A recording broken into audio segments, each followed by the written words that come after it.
Assalamualaikum warahmatullahi wabarakatuh. Semalam Rehlah Haramain kita berkongsi tentang detik debar Perang Badar. Kali ini, satu lagi episod peperangan yang dilalui oleh baginda Nabi sallallahu alaihi wasallam.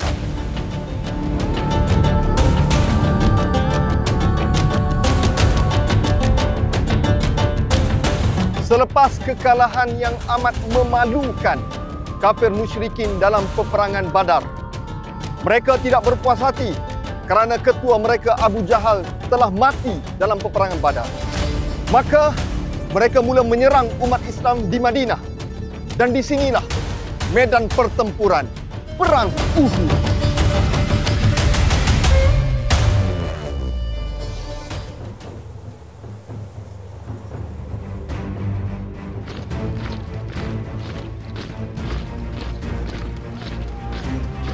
Kedua-dua pasukan bertembung dengan begitu hebat.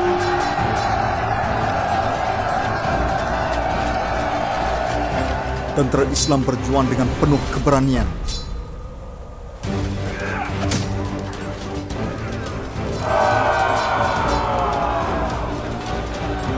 Saidina Hamzah, Saidina Ali, Zubair Al-Awwam mara di barisan hadapan, menumbangkan ramai musuh. Tentera Quraisy mula goyah. Abu Sufyan, pemimpin Quraisy, berkata, "Bertahan!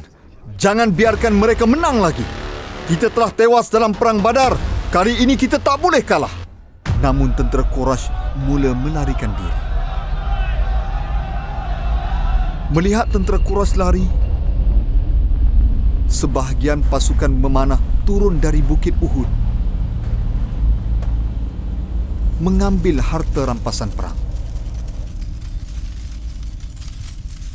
Melihat peluang tersebut, tentera kafir musyrikin mula menyerang daripada belakang.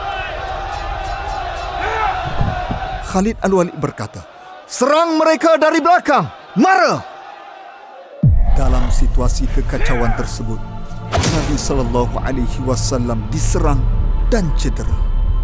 Darah mengalir di wajah Nabi.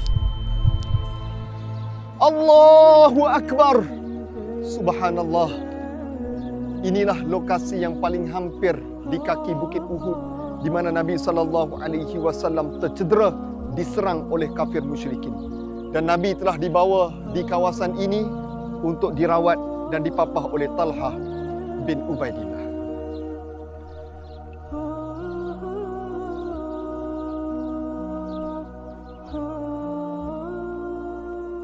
Talhah bin Ubaidillah memapah Nabi turun dari bukit.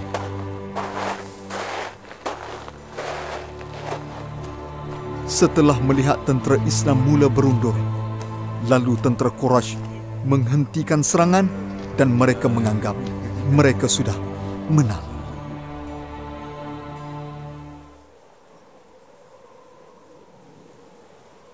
Firman Allah dalam surah Ali Imran ayat 140. Bismillahirrahmanirrahim. In yamsaskum qarhun faqad massal qawma qarhun mithlu wa tilkal ayyamu nudawiluha bainan nas. Sadaqallahul azim. Banyak pelajaran yang boleh kita pelajari dan juga kita cungkil daripada peristiwa Perang Uhud ini.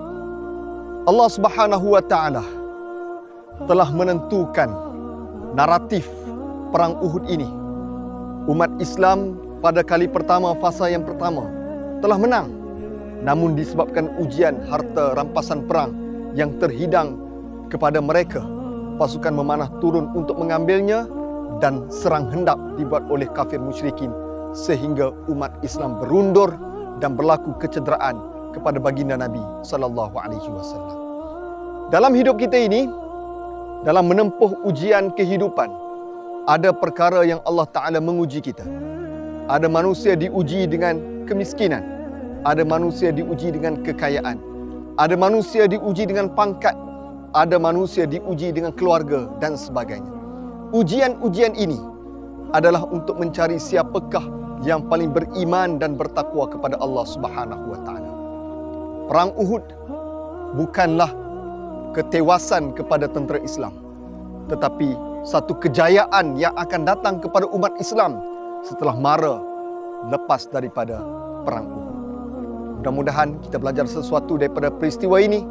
Perang Uhud bukan untuk ditangisi, tapi diinsafi.